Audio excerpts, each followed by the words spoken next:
Aloha, my name is Jürgen Steinmetz and I'm reporting for Livestream.travel, eTurbo News, and Hawaii News Online. Today, you will hear from Ross Bryan and from John DeFries. John DeFries is the new president and CEO of the Hawaii Tourism Authority in charge of promoting tourism to the Aloha State, and Ross is joining from the Big Island. Both are leading a community input webinar discussion on how to proceed with tourism and consider local worries in relaunching the tourism industry on the island of Hawaii, what is also known as the Big Island. It's an interesting session, so please listen in. Coming together and merging this with the efforts at HCA. I've been there now for about 60 days, and I'm a beneficiary of a strategic plan that was approved in January 2020 that you see before you, and all geared toward putting Hawaii on a trajectory toward responsible tourism. We had just completed year 2019, where a record number of visitor arrivals, 10,400,000 plus, came in one calendar year. And while there are many reasons to celebrate that kind of success, it came with a price to pay in several hotspots throughout the state, and indications of overcrowding, over-tourism, and the like set in.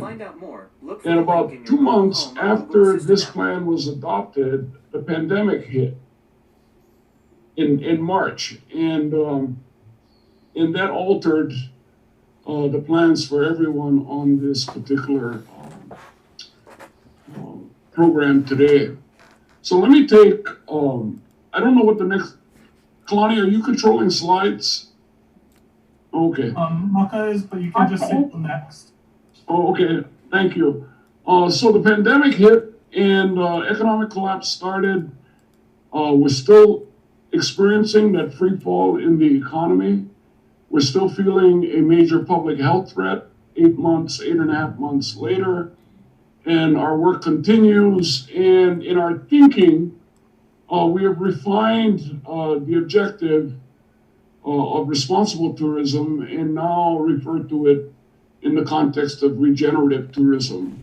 Regenerative tourism causes us to look 2, 3, 4 generations from now and make sure that in each of these categories, natural resources, Hawaiian culture, and community in particular, that 3, 4 generations from now, natural resource base will be available and in better shape than it is today, so that those future generations can continue to build and thrive at a very high level in quality of life. Next. And there we were in 2019, New Year's Eve, beaches were full. And then next, Claudia. And then 2 months again later, or in March, mid-March, the beaches are empty, the hotels are emptied, and we're still in the middle of this economic free fall as we speak. Next. So I wanted to talk to you about Malama as a cultural value. When I arrived at the HTA on September 16th, it was important for me to establish a organizing principle, one that would enable us to be guided by our values over the long haul recovery that lays ahead. And in the course of the CEO competition, this phrase, Malama Ku'uhome, came up for me, or caring for my beloved home. And so for today, I invite all of you that are participating in this DMAP process, that this is your opportunity to malama your home. And this time the island is Hawaii, or Hawaii Island. And I would ask you to bring forward the ideas, the suggestions, the recommendations, each of which in some form needs to embody and should embody the spirit of Malama. Malama as a verb, Malama as an action that we take, whether it's our natural resources, whether it's in our cultural practices, or our relationships one-to-one in the community. Next. So here we speak of that organizing principle. This was important because I knew I was stepping into an environment, into an industry that was experiencing a lot of chaos, confusion, disjointedness, and it was important to establish a principle that has the potential to unify all of us, regardless of what sector of the community we come from. Next, Kalani. It would be unfair to say that I somehow brought Malama to the industry. It was already embedded in the work that it was being done at the Hawaii Visitors and Convention Bureau, where over the next few weeks you will learn more about the Malama Hawaii program. Between 2014 and 2017, all of us with a tremendous amount of interest and pride witnessed quite an achievement by Ohana Ba'a and the Polynesian Voyaging Society in circling the planet, carrying the message of Malama Honua.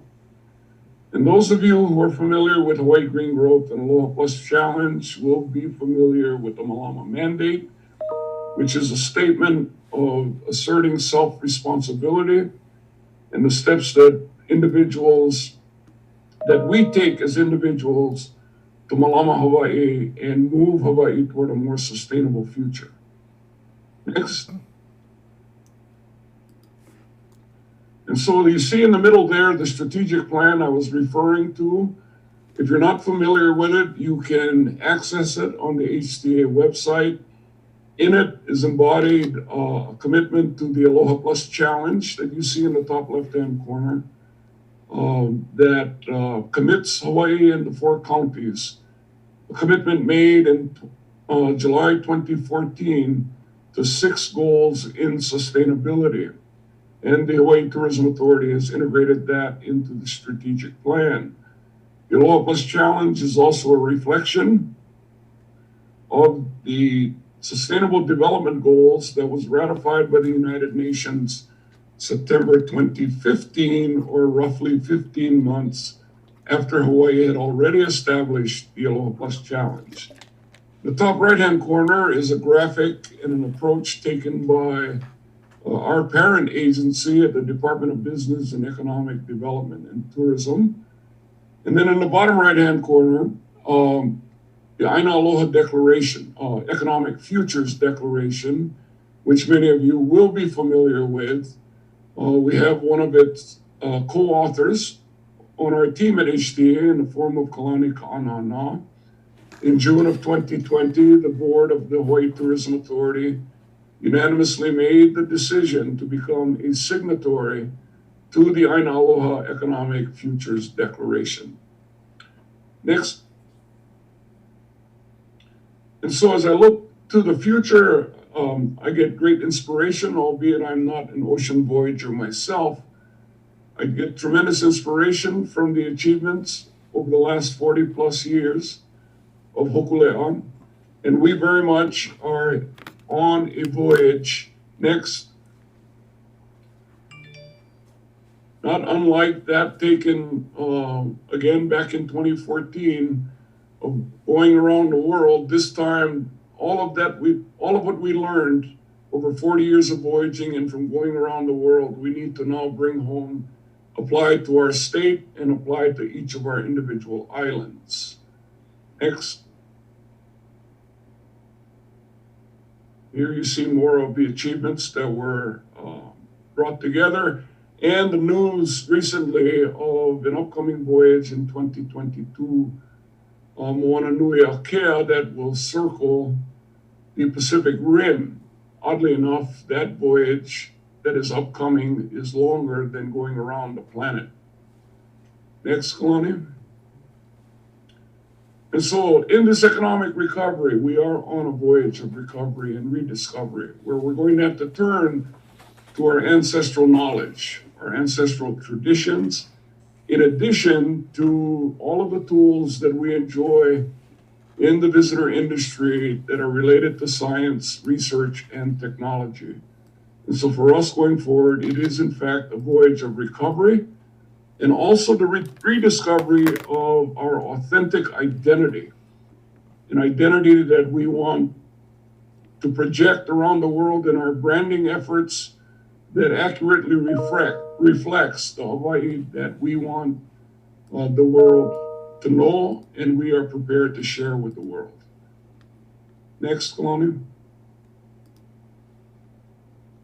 And again, going back to regenerative tourism and really regenerative industries in every economic sector. We have an obligation to the next 7 generations. There's an old saying many of you are familiar with. Excuse me. But if you want to plan for a year, plant kalo. If you want to plan for 10 years, plant ohia. And if you want to plan for 100 or more years, teach the children. Teach the children. Next.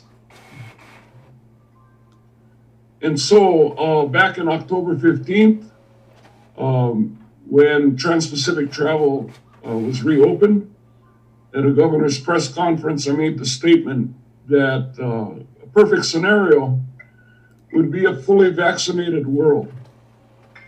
Perfect scenario would be a fully vaccinated Hawaii. And on October 15th, obviously that was not there.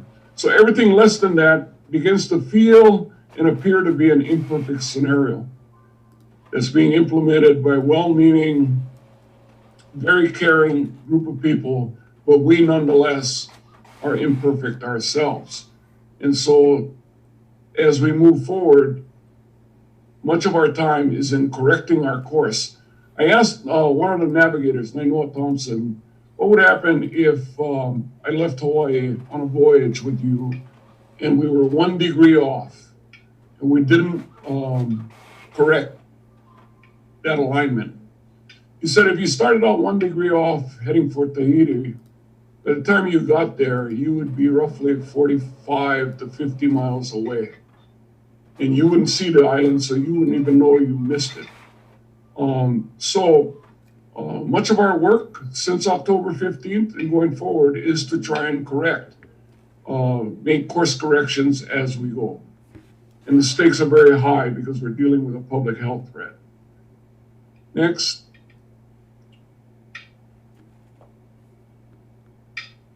Kalani, you can weigh in on this. You inserted this. Yeah, John, actually, I think we're going to go ahead and turn it over to Ross for this section. Okay, super, appreciate it. Thank you all. Mahalo, John.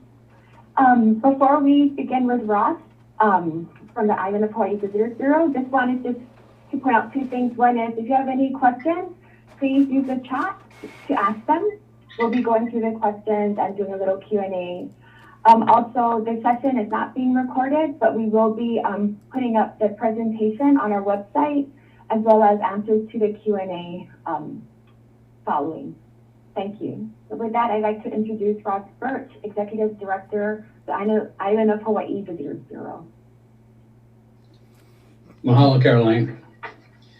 Thank you, everybody. This is a great turnout today. I'm glad to see everyone, at least virtually. And I get the fun stuff. I get to talk about statistics. Next slide. 2019 was one of our better years that we've had. I guess if you consider better, the higher the number. We had 1.763 million visitors to the island, and their total spend was just over $2.3 billion to the island specifically. Average length of stay was 7.36 nights, and their trip spend was $1,313, and daily spend was $178 per night. you can see the breakdown of the visitation we get by source market. So throughout the world, our lump sum, or our largest market, is the US West, followed by the US East, which makes about 77% of our total arrivals. The remaining of that is the rest of the world, and the majority of that is from Japan. So you can see that we've got diversification, but we still are definitely reliant on our US markets. But fortunately, we're not as reliant as some of our other neighbor islands, which are closer to the 85 to 90 percentile of the US market being their fair share. The purpose for their visits, pleasure vacation definitely is the number one priority. Visiting friends and relatives ranks right up there as well. And then honeymoon, which I'm glad to see as a little bit higher percentage. We've always had a little lag in that in previous years. And MCI, just kind of for reference, in past years or past times when we've had very high visitation levels, our MCI market was almost 30% of our overall visitation. So you can see that there's a trend changing with the type of visitor we have. Next slide.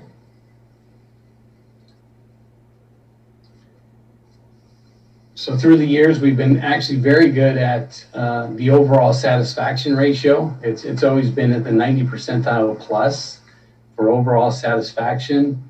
The likelihood to recommend is 86%, and the likelihood of a visit to the island in the next 5 years is 64%. So that means we actually have a pretty good pipeline established there. Some of the challenges or the reasoning for not revisiting, or challenges we've had actually with individuals not visiting for even the first time, you'll see the number, the third one in the list, flight is too long. The length of time to get here and the process or the expense have always ranked up there within the top 1, 2, or 3. The one to go to someplace new is really specific to the return visitors, where on an overall, those that have never been here before, they too expensive or too long of a flight are usually the top 2 reasons. We have been very good at retaining those visitors as well. So the return ratio is excellent.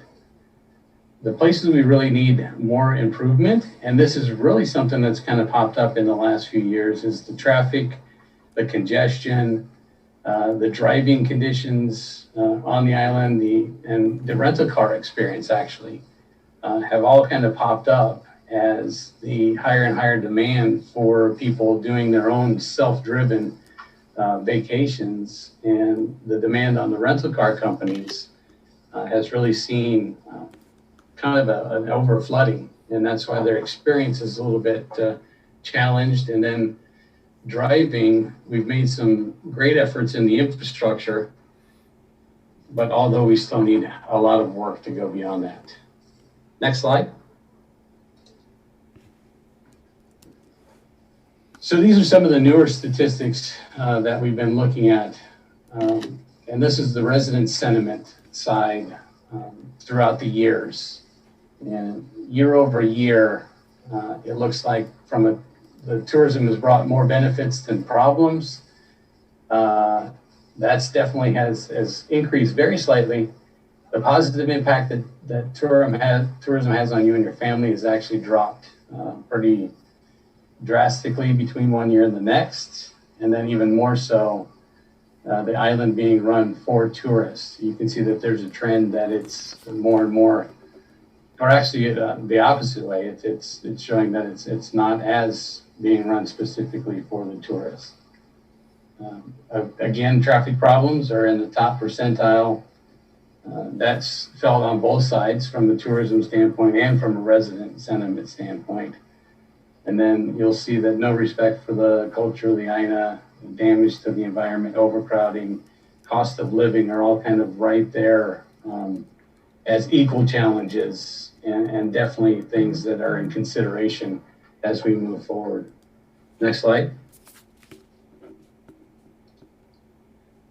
So 2020 is definitely a year of statistics that we can basically just file away, put off on the side as almost, it will not be recognizable for anything that would be similar to it, either in the past or hopefully potentially down the future years. Total visitation we've had so far for this year is 405,000 visitors, which you can see came with the majority in the first 2 months of the year. We're 69.4% down year over year, although the length of stay is at 9.34 days.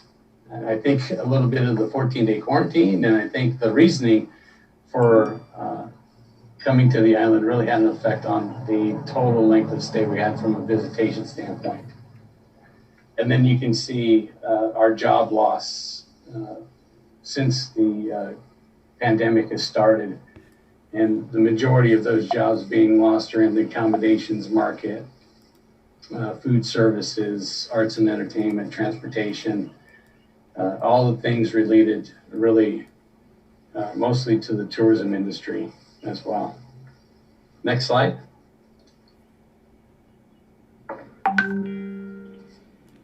Okay, I think we're turning it over. Yep, it's my slide now. So thanks, Ross. Thanks, Ross. So, Ross just gave an overview of the state of the visitor industry on Hawaii Island, and so I'm just going to talk about why we're doing these destination management action plans.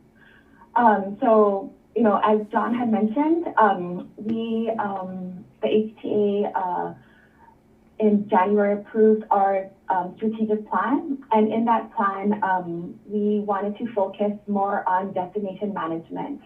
And so we define destination management as attracting and educating responsible visitors, advocating for solutions to overcrowded attractions, overtaxed infrastructure, and other tourism-related problems, and working with other responsible agencies to improve natural and cultural assets valued by both our residents and our visitors. And so that's what we really want this destination action plan to be. Next slide, please. And so why we're doing this is to rebuild, to redefine the visitor how the visitor industry is for your island. It's about recovery as well as rebuilding to a desired visitor industry. We want to make sure that this is a collaborative process, and so that's why we are working with the county as well as the communities, our visitor industry, other state and county agencies to do this, as well as other sectors. We want to improve the current offerings and also develop new ones, and also establish better management systems for destination management. And meaning these would be areas where it could be, once tourism comes back, could be overtaxed. Next slide, please.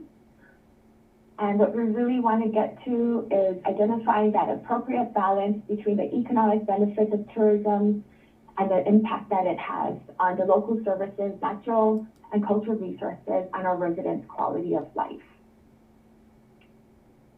So with that, I'm going to turn it over to Marissa Yamane, who's our Director of Communications and PR. We're going to do some Q&A, so please type in your questions. All right, thank you, Caroline. Good morning, everyone. Thanks to everybody for joining us, making room in your busy schedules during this lunchtime hour to attend this community meeting.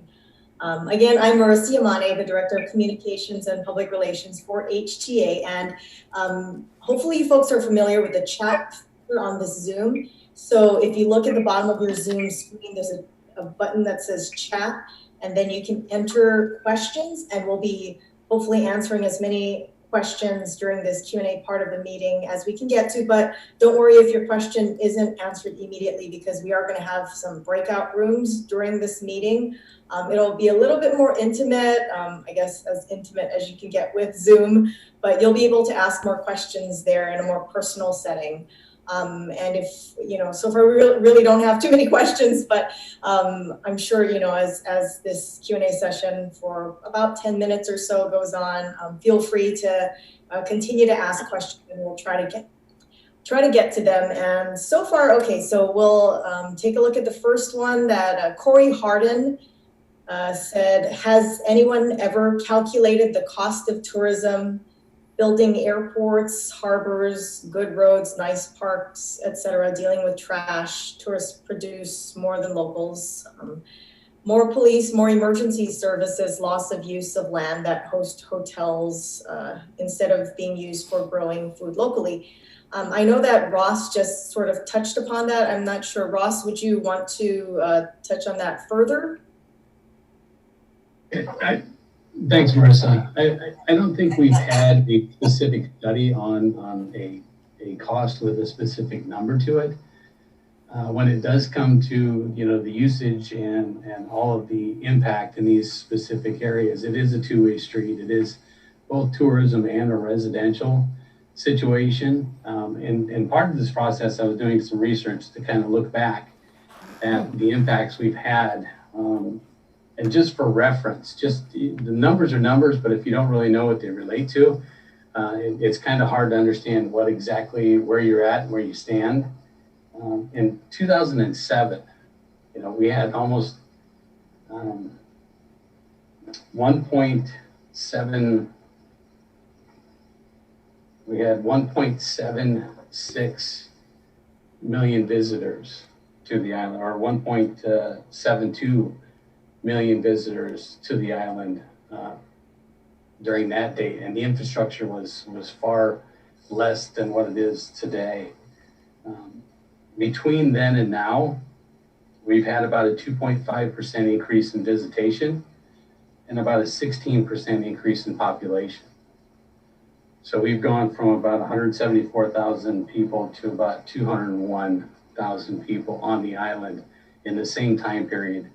We've actually seen somewhat little growth in the visitation to the island as well. So a lot of that infrastructure was built to accommodate our population growth as much as it was to support our tourism industry. Thank you, Ross. Okay, so next question is from Christine Kaihuaea, and she's asking, how do you plan to blend business with local rural areas and tourism? Is there anybody on our HTA team who'd like to take that? Perhaps Caroline with the agritourism and all those other efforts? Mm-hmm. Yeah, thanks, Marissa. So that's a good point. So yes, with HTA is working with the Hawaii Agritourism Association, as well as Hawaii Farm Trails, as well as CTAR to really invest in agritourism. And so, yeah, that's one way that we can support the rural communities and agritourism initiatives through that. Marissa, I also kind of want to tag on to what Caroline was asking. This also goes a little bit to Margaret's question about measurables for regenerative tourism model. And I think there was another question, from Heather. Really, I think one of the examples too, and I think there was another question about keeping dollars in Hawaii. So I'm going to try to hit a couple of those questions with this point. When I think about an example, I'll use a Hawaii Island example. When we think about Waipio, and if we were to get a large rainstorm, right, and there's a lot of water generated, if we didn't have the infrastructure of Auai and Po'o to sort of cap them off, or Lo'i to slow them down, or Lokowai that sort of slows that flow, we would sort of wash out, right? And everything would get flooded and wiped out. In a similar way, we haven't created that Auai system or that structure by by which to manage the flow of the 17 billion in tourism spending.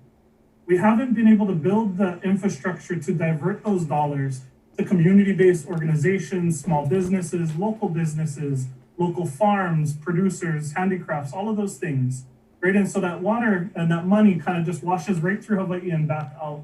So I think about one of the measures being how do we keep dollars here longer, right? And how do we sort of direct the flow of those dollars more equitably across the economy and across the island to smaller partners as well. So just something for us to kind of think about. I'll jump in a little bit from a marketing standpoint, how we kind of look at how do we market these different areas of the island and spreading the promotion of the visitor as deeply as we can get. It's really almost purely on product base. If we've got a product that is available and is set up so that it can accept visitors in the proper way, and it's available basically to be out on the market, we'll be looking at those opportunities to partner as much as possible to get our visitors the greatest experience they can while they're here. Also, if I can add a final point, with respect to the residents, we will make sure that the entity, the farm, the restaurants, whatever the organization is wanting to be involved with tourism before we engage. So that respect will definitely be there. Thanks, everyone. Great multifaceted response. Jessica Farrakane is asking, can we see the questions? And so the list of questions will eventually be on our website, Hawaii Tourism Authority website. We did put the information, and if not, Caroline will be sending it out later, and it will have a list of questions and the answers, all the questions that are asked on this chat, some that we may not be able to get to during this session right now. Margaret Kahoilua is asking, what are the measures of the new regenerative tourism model? That's actually what Kalani had sort of touched upon. And as he mentioned, there's a lot of questions kind of similar in nature. Emily Gale asked, one of the slides showed breakdown by East and West visiting Big Island. Is there a breakdown by states as well? If you go to our Hawaii Tourism Authority website, we have an excellent research section. Our research team is top notch. And they do have an annual visitor report, which has a ton of information that breaks everything down by various states, how much was spent. I really highly suggest you check that out, that section, more than you'll ever want or need to know, but there's a ton of information on our website regarding that. Let's see. Julie Zimelis asked, what is a goal tourist load for the island? And I'm wondering if maybe Ross might want to take that on. I don't think we really had a goal. I think it's basically to keep a pipeline filled that would achieve a certain amount of occupancy level for our hotels so that our businesses can actually maintain a sufficient level. I think our level is going to be based more off of capacity with total rooms available, total opportunities that they would have to come here.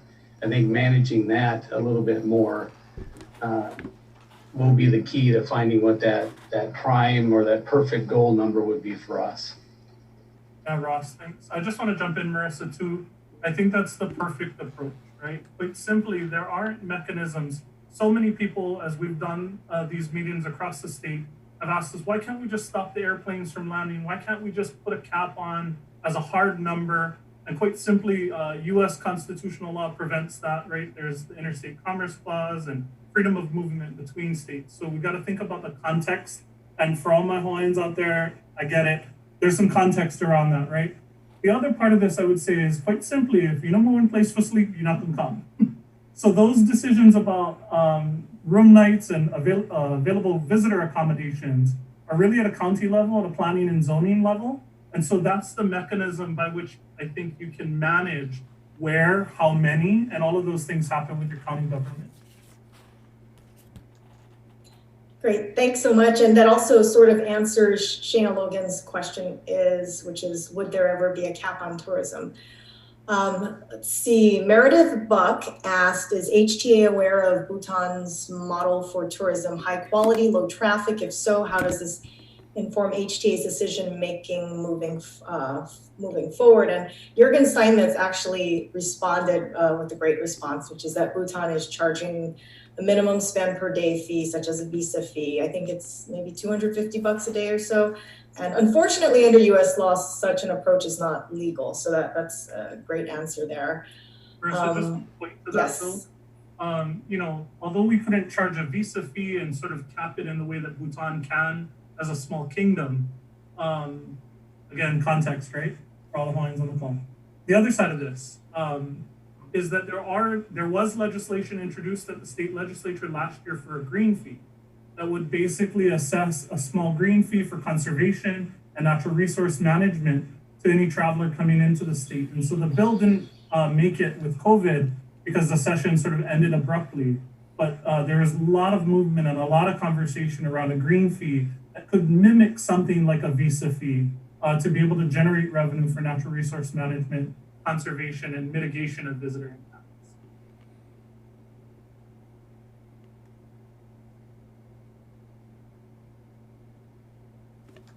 Marissa, you're muted. Marissa. Sorry, technical difficulties. Thanks, yes. Protecting our natural resources and preserving them, definitely one of our pillars, and definitely something we are focused on and putting efforts towards. Thanks, Kalani, for that. Ku'ule Aloha Cooper is asking, aloha all, given the historic eruption in Puna, what is HTA's position regarding our new Puna coastline? Additionally, will HTA assist in educating our visitors and residents with regard to respectful enjoyment of our Aina? Moving forward, Puna must be part of the overall plan, especially since Volcano National Park sends all of their visitors to visit the newest black sand beaches in the world. I'm wondering if John might be able to weigh in on that.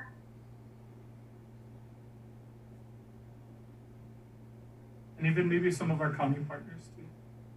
Yeah, John, county partners, anybody feel free to jump in. Or maybe Ross. You know, when I think about this, I think this is a perfect example of a question that I want to pose back to you folks as community, right? So you folks in Puna that live there and are going to feel the impacts of this really should be the ones making the decision. So I think today is about how do we restate all these kind of, can HTA do this? Can HTA do that? Can the state do this? I really would prefer if you guys could turn those a little bit more into assertions, right? Because at the end of the day, what we're trying to garner through this meeting are actionable items that we then can take and implement. But we need sort of the invitation or the permission from you as community to be able to do those things. So oftentimes when I see the questions you folks are asking, and they're great questions, I would almost turn them a little bit more into suggestions or assertions and say, we would like to generate more traffic through this area to drive economic development for our small businesses and restaurants, as opposed to what can HTA do? Because we're kind of looking for the permission, right? We recognize that Ho'okipa, that tourism and hospitality is a two-way road. It's a reciprocal relationship, right? And also recognizing that Ho'okipa, first and foremost, we as the mea Ho'okipa, as the kanaka of a place, need to have a quality of life and a comfortability with it, or the desire or need to host people. So for what we're looking for is really what is the invitation and what is the ask from you folks as community. So I would turn them a little bit more to assertions that help inform our work. And we can go, oh, great, these align with our strategic plan. This is what we have resourced. We know these people are doing these things, because a lot of times we're really great conveners. We're really great connectors. We know a lot of you have been doing this work and carrying this work for decades. And so if we can be an empowering agent or a catalytic agent to the things that you are doing or want done, I think that's a better place for us, as opposed to, can we do them? Because only get 32 of us at HTA.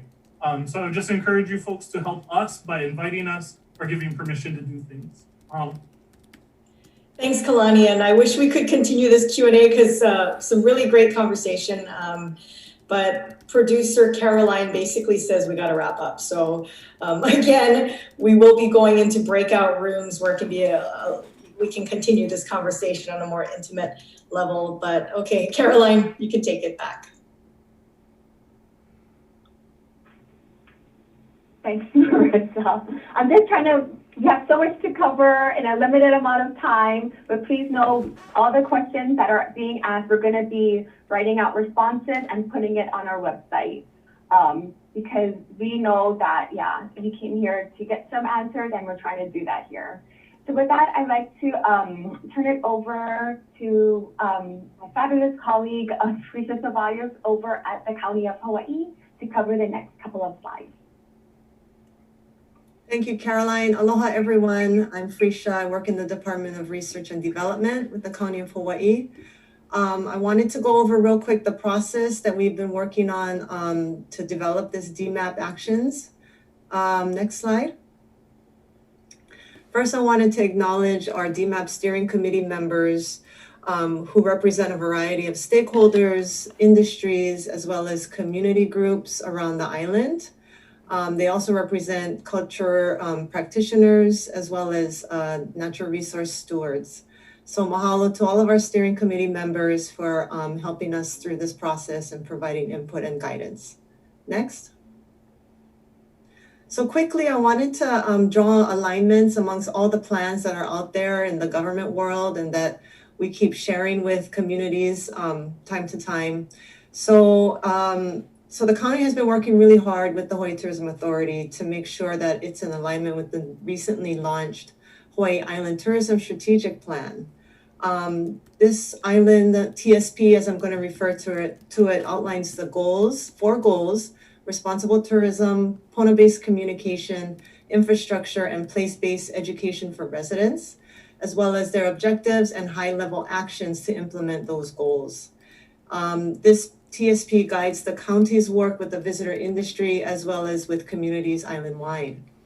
The TSP is also connected with other processes such as the general plan, the county's general plan, community development plans, Kilauea recovery and resilience plans, which addresses the question that was asked about Puna, as well as the destination management action plan with HTA.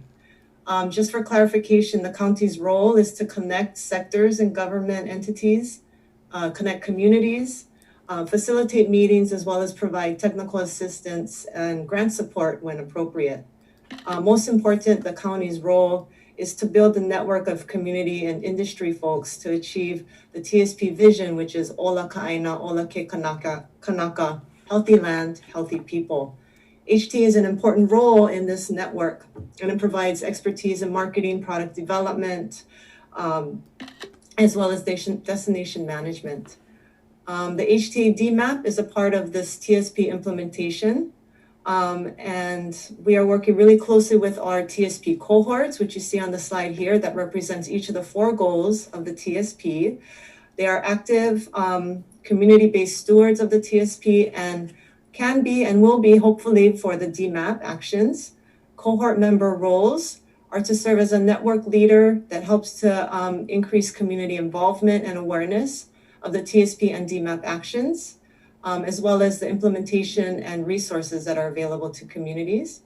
The role is also to connect with government, industry, and community-based organizations to build partnerships in the implementation of the plans, as well as to advocate for the TSP and DMAP and lift up other critical community needs, as well as industry needs.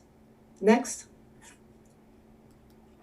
So this is the process. The foundation of the DMAP are the 4 pillars that comes from the HTA strategic plan, as well as the Hawaii Island Tourism Strategic Plan. Over the past few months, HTA and the county worked with the action cohorts to identify proposed actions for the DMAP, as well as collect community input via an online survey. And we will also collect input at today's meeting and the breakout sessions. After this meeting, the proposed actions will be reviewed by the steering committee, as well as HTA and county leaders. And that also includes identifying lead agencies as well as metrics. And Finally, the steering committee members as well as the HTA board will review and approve the DMAP. Next. Thank you. Oh, so I'll jump in here. This is Kyoki Noji with the Hawaii Alliance for Community-Based Economic Development. We just are helping facilitate this process by the Tourism Authority to collect the feedback. So these next slides right here are just a few snapshots from the web form that was made available through HTA. Mahalo again for everybody who took time out of their schedule to provide their thoughts and feedback through the online form. Again, we just closed the web form down for responses last week, so we haven't had a chance to go through all of them in detail yet. Haven't done a full analysis, but at the same time, we did want to provide a quick snapshot. Also, just a quick overview of kind of the process in terms of the community feedback. So this web form survey that's up on your screen right now, that was the first, and it was really kind of to give a broad overview of the 4 pillars or 88 pillars of the strategic plan, and there was alignment there. After that, we had cohorts to collect feedback in person in terms of high-level action, kind of buckets of actions that people are looking for. And then today, what we're hoping to do is really drill down into specific actions and get professional input on which action should hold the highest priority in terms of for example, this action is a great opportunity right now. We should. Okay, if you could go to the next slide, please. So again, just a really quick snapshot. So we're providing an example from each of the 4 pillars. So excuse me if I respect for natural and cultural resources. That action was create a model of Kona practice, responsible tourism, ensuring balance between human use and ecosystem health, preservation, and biodiversity. So again, as you can see, the farthest 2 columns to your left are completely agree or agree with this. So there's definitely alignment there. And all of the slides that were shown today, there wasn't really much disagreement. So in terms of prioritization, still a little tricky, but there's still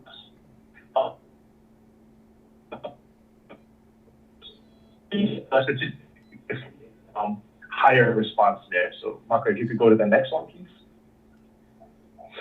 The next slide, support Native Hawaiian culture and community. A goal is ensure communities retain their sense of place, including recognizing multicultural diversity community. And so again, pretty good alignment in terms of high-level actions we're looking at fall within each of the 4 key pillars. Kyoki, I'm so sorry to interrupt you, Kyoki. I was having a hard time hearing you. A little bit accordion action. I think it was the signal. Sorry. Oh, good. Let's see if I can turn this off. I have really bad Wi-Fi signal at my home. I apologize. So I usually connect via my cell phone service. So hopefully this works out better. Thanks for the heads up. Appreciate it. Of course. This slide right here, ensure tourism and communities enrich each other. The example of action that we have up on the screen right now, coordinate with the visitor industry and other stakeholders to provide employment that sustains families on Hawaii Island, proactively reinvest back to the local community, and commits to uplifting Native Hawaiian culture, values, and customs. Again, as you can see, mostly completely agree or agree with this statement, this example, high-level action. And then the last slide, please. And this one, strengthen tourism contribution. So one of the example high-level actions under this one, develop ways for visitors to authentically engage and contribute to Hawaii Island and be accountable for their actions. So really making sure that not only is there not a negative impact from this is impact giving back to the communities. So this one, as you can see, the left-hand most column, completely agree. Over 50 responses completely agree. So this is one that the survey takers felt passionate about. Important that visitors make a positive contribution. Next slide, please.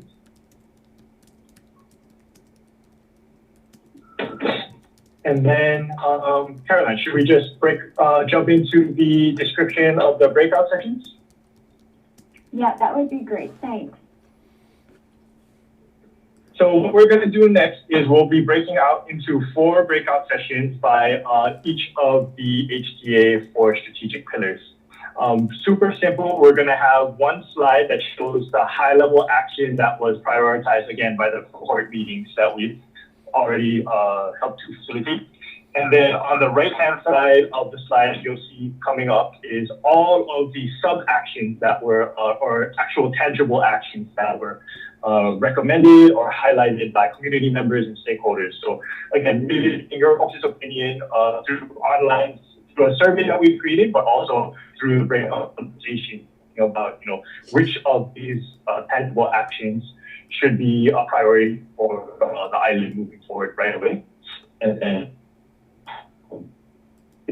ones maybe can hold off longer depending upon opportunities available and things like that. So as you can see here on the slide up right now, there are the breakout sessions, and then as well as the facilitator, and then the recorder and the HTA representative that will be in each of the breakout sessions. That makes sense. Once we're in the breakout sessions, and then we can put the slides up, hopefully it'll make it be a little bit more clear. But yeah.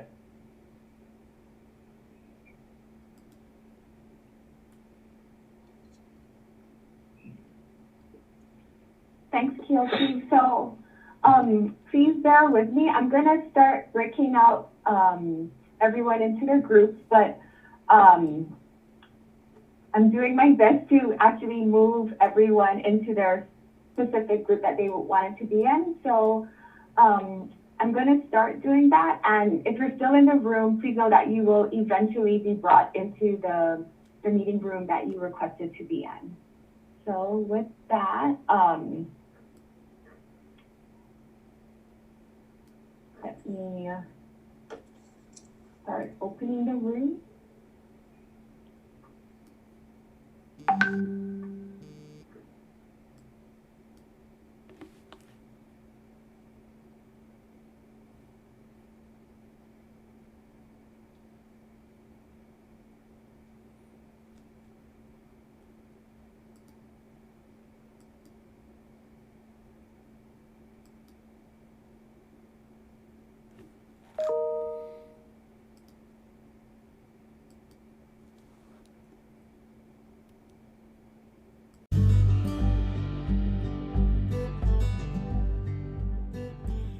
Thank you for listening to another edition from livestream.travel. We will be back with more updates from eTurbo News soon.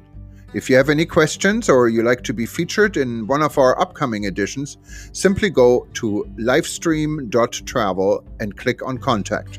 For more information on the Travel News Group, publisher of eTurbo News, Hawaii News Online, Travel Wire News, and many others, go to travelnewsgroup.com.